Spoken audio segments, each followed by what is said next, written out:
श्री यमुनाष्टक के ऊपर चल रही यह प्रवचन श्रृंखला पूर्व में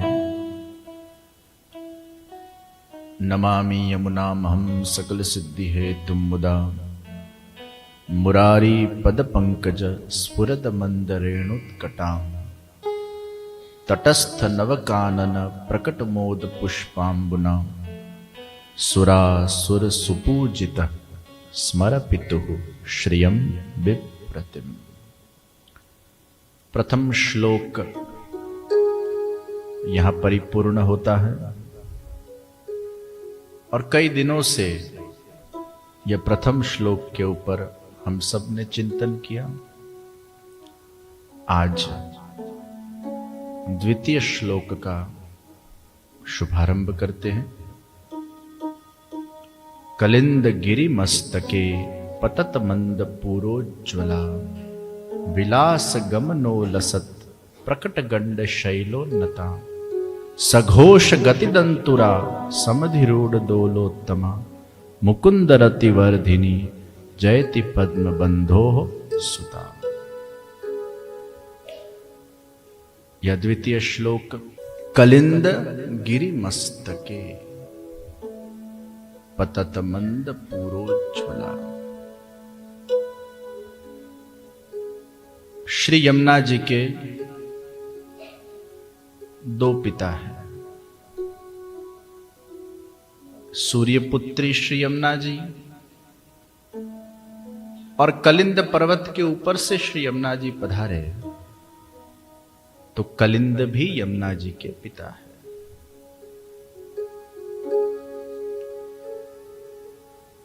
श्री यमुना जी के कई नाम हैं, उनमें से अगर 4 नामों के ऊपर चिंतन किया जाए तो प्रथम नाम कालिंदी, श्री यमुना जी, कृष्णा और माधुरी, ये यमुना जी के ही नाम हैं। तो प्रथम कालिंदी, जो कलिंद पर्वत से श्री यमुना जी पधारे इसलिए कालिंदी। कलिंद की पुत्री कालिंदी। दूसरा अर्थ, कली के जो दोष है उस दोष की निवृत्ति जिनकी कृपा से होती है वो कालिंदी। तीसरा अर्थ है, भगवत भक्ति के संपादन से हृदय में रहा हुआ जो कलह है, क्लेश है, उससे जो निवृत्ति करने में जिनकी कृपा आवश्यक है वो कालिंदी। तो एक कलिंद पर्वत से जिसका संबंध है, एक कली के दोषों को दूर करते हैं और एक कलह की निवृत्ति करते हैं, ये कालिंदी। हम तो कलयुग में ही रह रहे हैं और कलयुग में रहते हुए इस कली की छाया हम पर न पड़े, हमारा मन दूषित न हो, उसके लिए श्री यमुना जी का आश्रय आवश्यक है। आप सोचिए, सुवर्ण में कली को स्थान दिया और वो सुवर्ण का मुकुट परीक्षित राजा ने पहना और उनकी बुद्धि भ्रमित हो गई। आप जरा सोचिए, हम तो कलयुग में ही रह रहे हैं और अगर हम भगवान से बहिर्मुख हो गए, ईश्वर स्मरण से अगर हम दूर हो गए, प्रभु की सेवा से हम दूर हो गए, सत्संग से हम दूर हो गए, हरि संकीर्तन से अगर हम दूर हो गए, तो ये कली का धारा प्रवाह हमें ग्रसित कर लेगा। और इसलिए महाप्रभु जी ने आज्ञा की शिष्या श्लोकी के अंदर, यदा बहिर्मुखायोयम भविष्यत कथंचन तदा काल प्रवाहस्ता देह चित्ता दयोपिता। और इसलिए महाप्रभु जी ने आज्ञा की, तस्मात् सर्वात्मना नित्यम श्री कृष्ण शरणम मम वदद भीरेव सततम स्थेयमित्येव मे मति। जिसके मन में जिसके सांस सांस में श्री कृष्ण शरणम मम चलता रहता है। कई बार ऐसा होता है कि हम जब जाप करते हैं तो वो कॉन्शियस माइंड से करते हैं कि हमें करना है, इसलिए हम करते हैं। और मेडिटेशन के अंदर भी सांस लेते हैं, छोड़ते हैं, सांस लेते हैं, छोड़ते, ये क्यों करते हैं? और सांस लेते वक्त श्री कृष्ण और फिर छोड़ते वक्त शरणम मम, ये जो पूरा सांसों के माध्यम से किया जा रहा जो अभ्यास है, ये भले कॉन्शियस एफर्ट से हो रहा है, लेकिन जब इसमें हम अभ्यस्त हो जाएंगे, फिर भले ही हम कॉन्शियसली शायद कुछ न भी करें, तो भी सहज हमारे चित्त में, अंतर मन में वो स्मरण होता जाए। कई लोगों का यह अनुभव है। अभी भी हम जब सांसें लेते हैं तो बहुत सहज लेते हैं। किसी से हम बात करते हो, फिर हम उसको ऐसा बोलते, जरा 2 मिनट ठहरो ना, सांस लेके आऊं। वो बात करते करते सांस चलती जाती। We are not putting any conscious efforts in breathing. Breathing is so natural.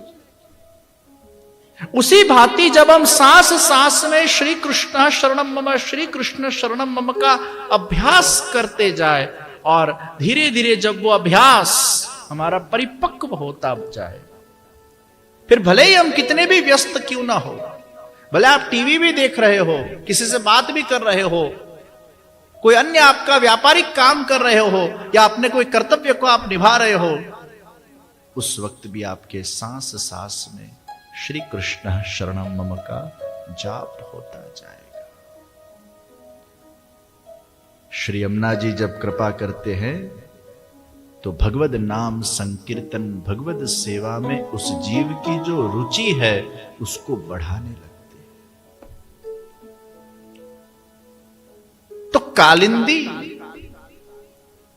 जो कली के दोषों को दूर करती है, कलिंद पर्वत से पधारी है। क्यों पधारी? जीव के दोषों को दूर करने के लिए, जीव को अलौकिक सिद्धि प्रदान करने के लिए, जीव को प्रभु के सन्मुख करने के लिए, बहिर्मुख चित्त को प्रभु के सन्मुख बनाने के लिए श्री यमुना जी पधारे। और आप देखिए, त्रेता में राम पधारे, द्वापर में श्री कृष्ण पधारे, और कलयुग के अंदर श्रीनाथ जी, यमुना जी और श्री महाप्रभु जी पधारे। पुनः भगवान श्री कृष्ण श्रीनाथ जी के स्वरूप में प्रकट हुए। वही दिव्य अपनी लीलाएं साकार की। किस युग में की? कलयुग में की। श्री महाप्रभु जी किस युग में प्रकट हुए? कलयुग में प्रकट हुए।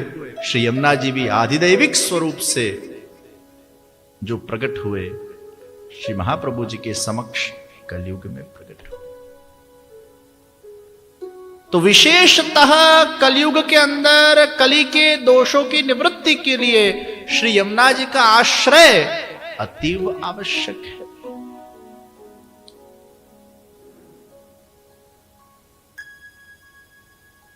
जब हम ब्रह्म संबंध लेते हैं, यमुना जी की वाम भुजा फरकती है, तो ब्रह्म संबंध लेने के बाद तो हमारे सब दोष दूर हो जाते हैं। भगवत सेवा के अंदर वो दोष प्रतिबंध रूप नहीं होते।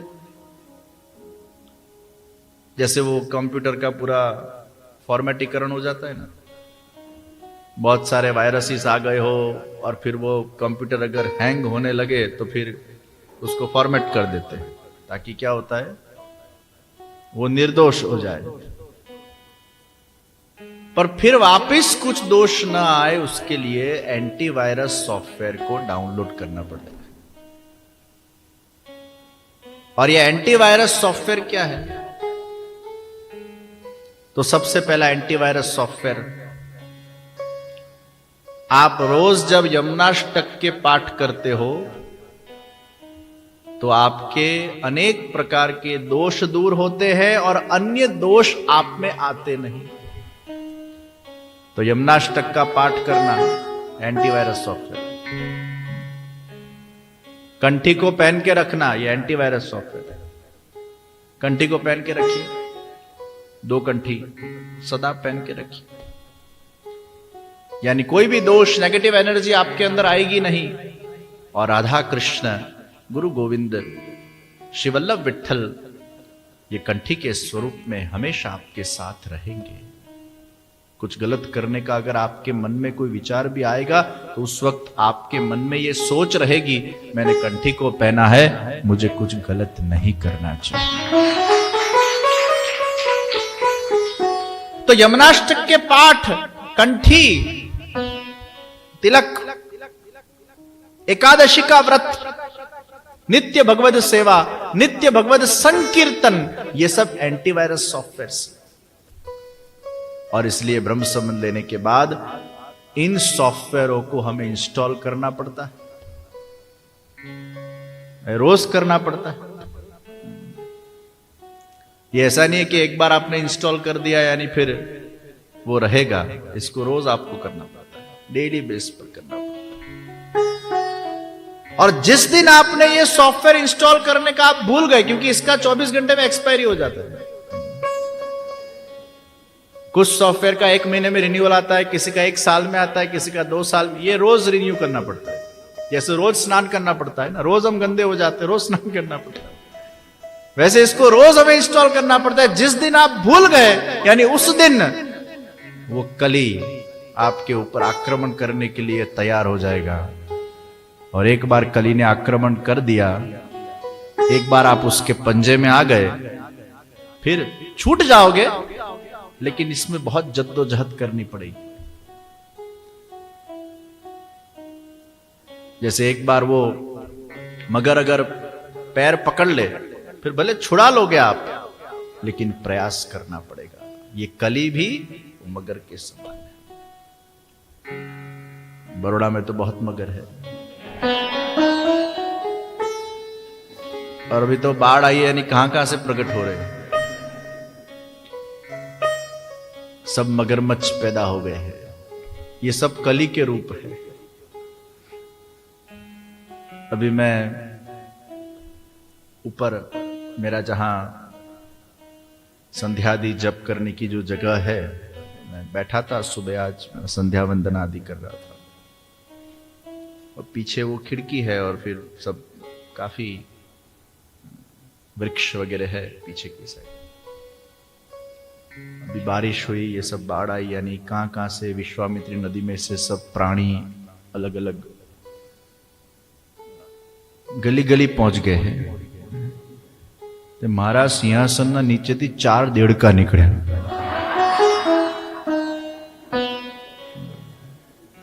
मैं तो वो जप कर रहा था और फिर एकदम आंखें खुली तो वो 4 यहां मेरे इर्द गिर्द घूम रहे थे।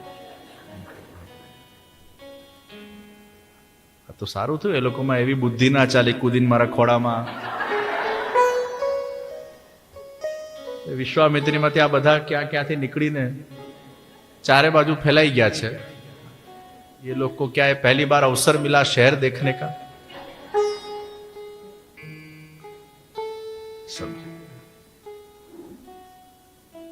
तो ये एंटीवायरस सॉफ्टवेयर को हमें डाउनलोड रोज करने का है। और जैसे हम स्नान करना नहीं भूलते, वैसे इन सॉफ्टवेयरों को डाउनलोड करना हमें कभी भी भूलना नहीं है। ये हमारे जीवन का एक अंग बन जाना चाहिए। तो यमुनाष्टक का पाठ नित्य करें, जितने हो सके करें। चलते बैठे भी आप करिए, भले कहीं भी हो, यमुनाष्टक के पाठ हो सकते हैं। तो कालिंदी, कलिंद गिरिमस्तक, यमुना जी का दूसरा नाम वो यमुना जी है।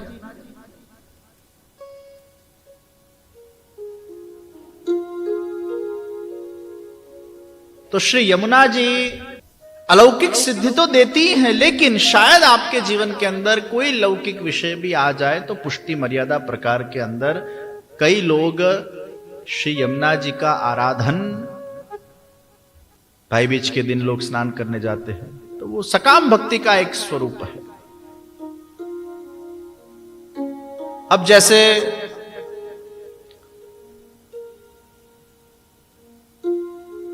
किसी की शादी नहीं हो रही है, तो उनको क्या करना चाहिए? तो कनिष्ठ प्रकार में फिर उनको हम साधन देते, वो इधर उधर जाए कुछ और करे उसके करते, फिर हम उनको साधन देते कि आप यमुनाष्टक के पाठ कीजिए और श्री यमुना जी की आप पर कृपा हो और आपको एक योग्य वर की प्राप्ति हो जाए या योग्य कन्या की प्राप्ति हो जाए। तो लौकिक विषयों के लिए पुष्टि मर्यादा प्रकार में, कनिष्ठ प्रकार में, यह उत्तम प्रकार नहीं है, लेकिन कनिष्ठ प्रकार के अंदर अगर हमसे न रहा जाए, न सहा जाए और फिर हम अन्य जगह पर अन्य आश्रय करें, उससे बेहतर है कि हम हमारे ही ठाकुर जी के पास जाए, श्री यमुना महारानी के पास जाए। आखिर हम बच्चे हैं तो यमुना जी हमारी मां है।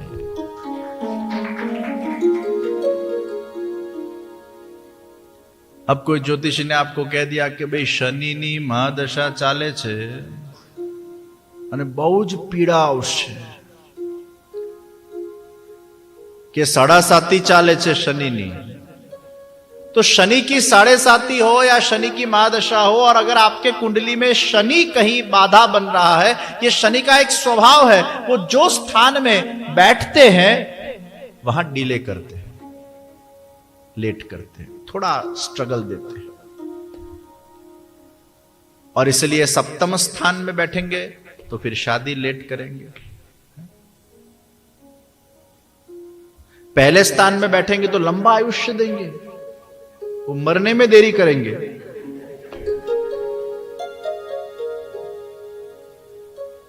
अगर लाभ स्थान में बैठे शनिदेव तो फिर लाभ देरी से प्राप्त होगा, पंचम स्थान में बैठेंगे तो विद्याभ्यास में थोड़ा स्ट्रगल होगा। वो जो स्थान में बैठेंगे वो देरी करेंगे, देर से आपको फल देंगे, देर से देंगे, थोड़ा तड़पा के देंगे, थोड़ी मेहनत करवाएंगे, और आपके जो पाप कर्म है उसका फल वो शनि की महादशा के अंदर कहीं न कहीं जागृत हो जाता है। और इसलिए कई लोग कहते हैं ना कि शनि की महादशा में राजा रंक भी बन जाता है और रंक राजा भी बन जाता है। आपके जैसे कर्म होंगे उस आधार पर शनि आपको फल देता है। बहुत पुण्य किए होगे तो पुण्य का फल दे देगा, पाप किए होगे तो उसका फल दे देगा। इसलिए कई लोग एकदम ऊपर भी चढ़ जाते हैं और एकदम नीचे डाउनफॉल भी आ जाता है, ऐसा कहा जाता है। तो शनि की आड़ असर ना हो उसके लिए श्री यमुना जी का आराधन है।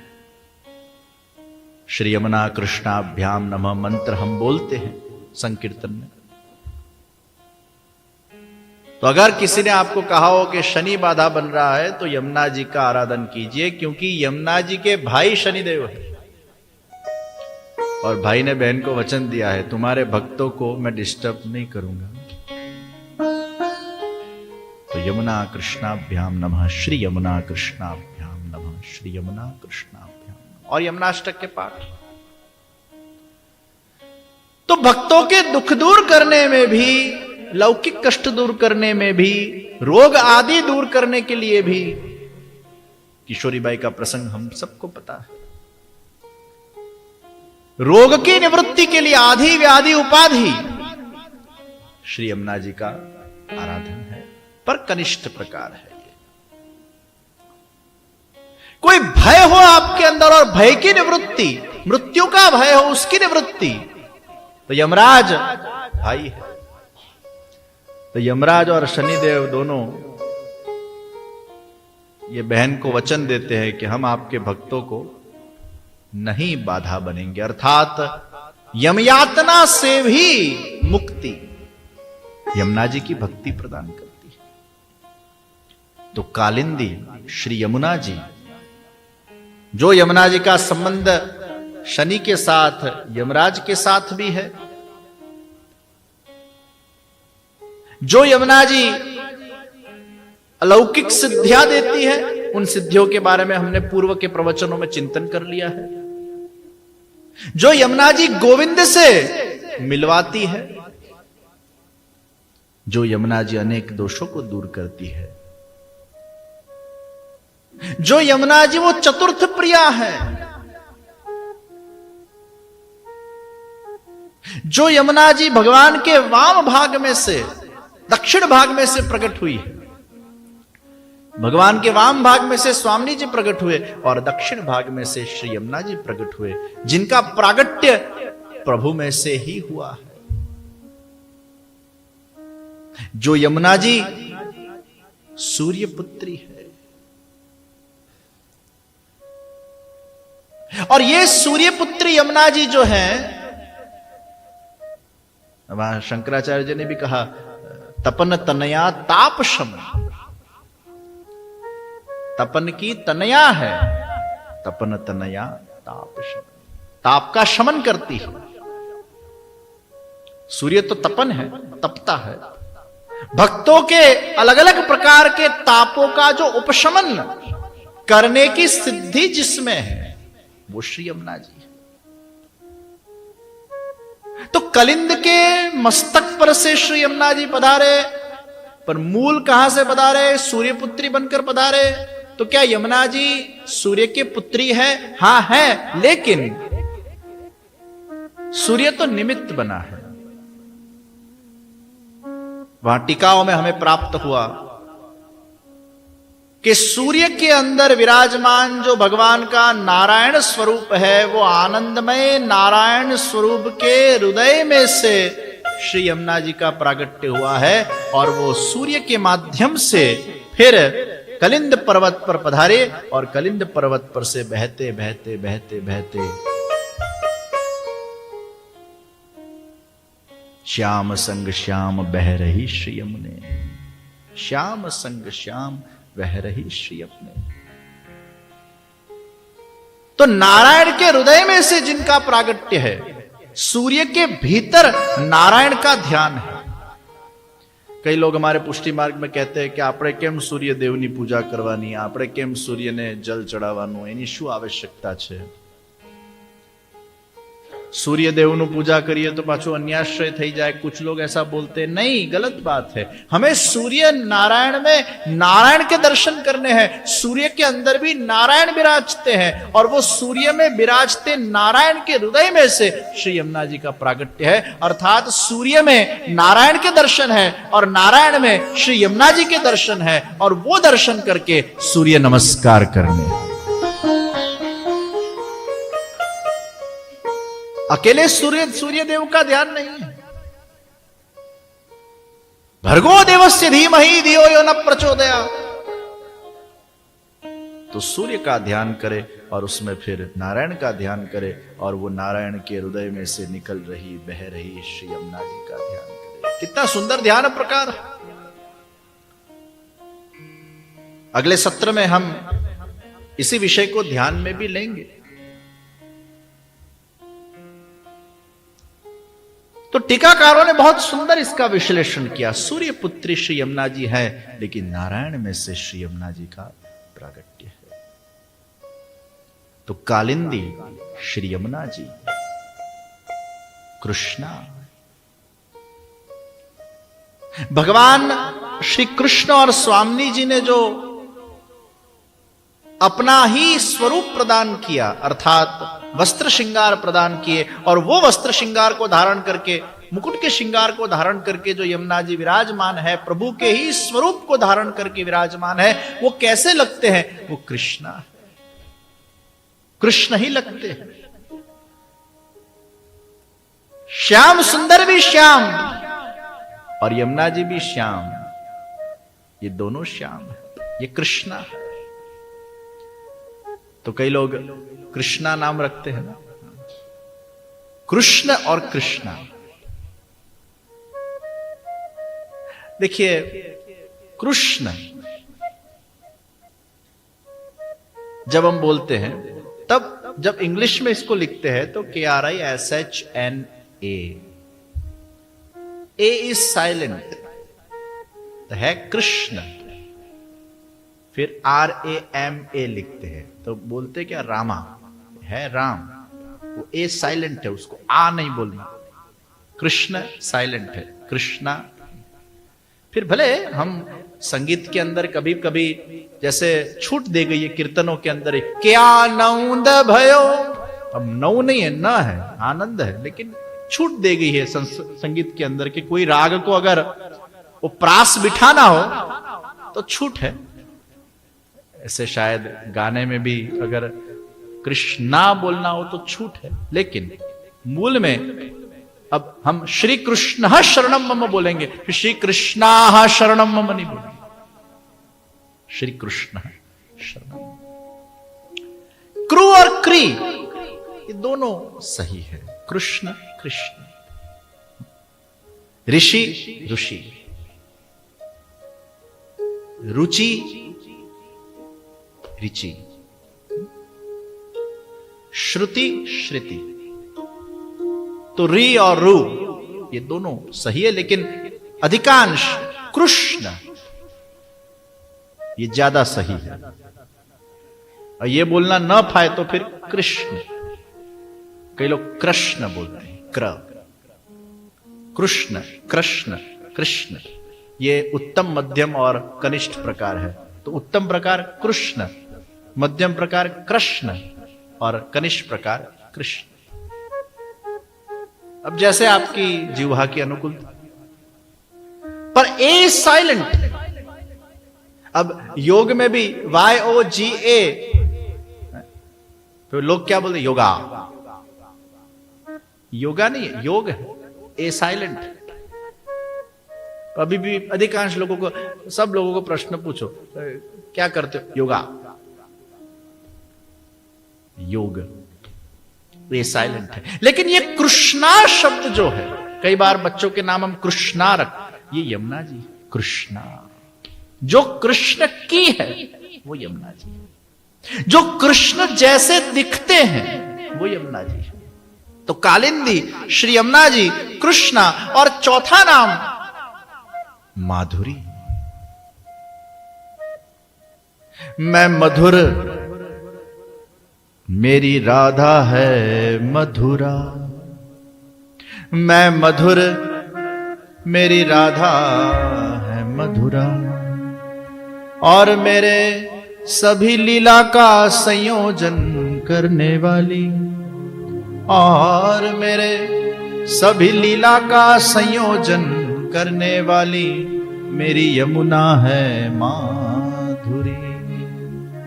मधुर, मधुरा, माधुरी। तो मधुर नाम श्री कृष्ण का है, मधुरा नाम श्री राधा जी का है। इसलिए आप कभी मधुर नाम बच्चे का रखो तो वो कृष्ण का नाम है, मधुर, मधुरम, सुंदर नाम है। मधुरा नाम रखो तो राधा जी का है, और माधुरी नाम तो बहुत प्रसिद्ध है, लेकिन वो यमुना जी का है। मेरी यमुना है माधुरी, माधुरी नाम। जो लीला संयोजिनी है वो श्री यमुना जी है।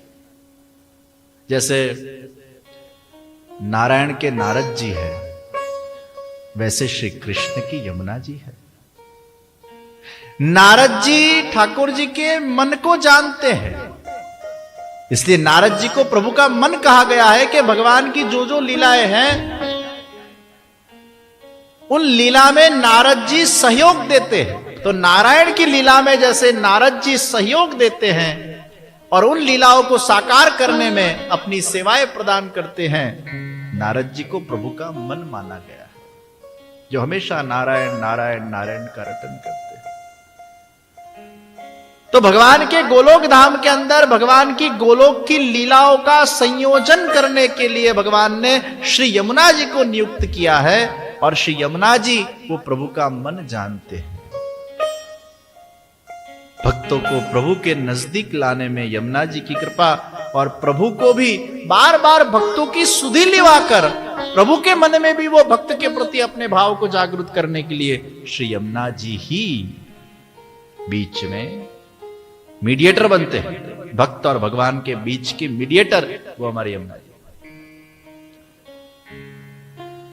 तो लीला संयोजिनी यमुना जी माधुरी, कलिंद गिरि मस्तके पतत मंद पूरोज्वला, विलास गमनो लसत प्रकट गंड शैलोन्नता।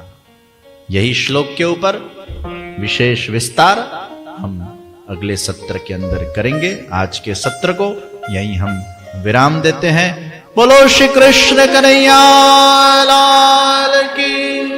श्री वल्लभाधीश की, श्री गिरिराज धरण की, श्री यमुने महारानी की, श्री नाथ जी प्यारे की, श्री बाल कृष्ण लाल की, श्री गुसाई जी परम दयाल, श्री राधे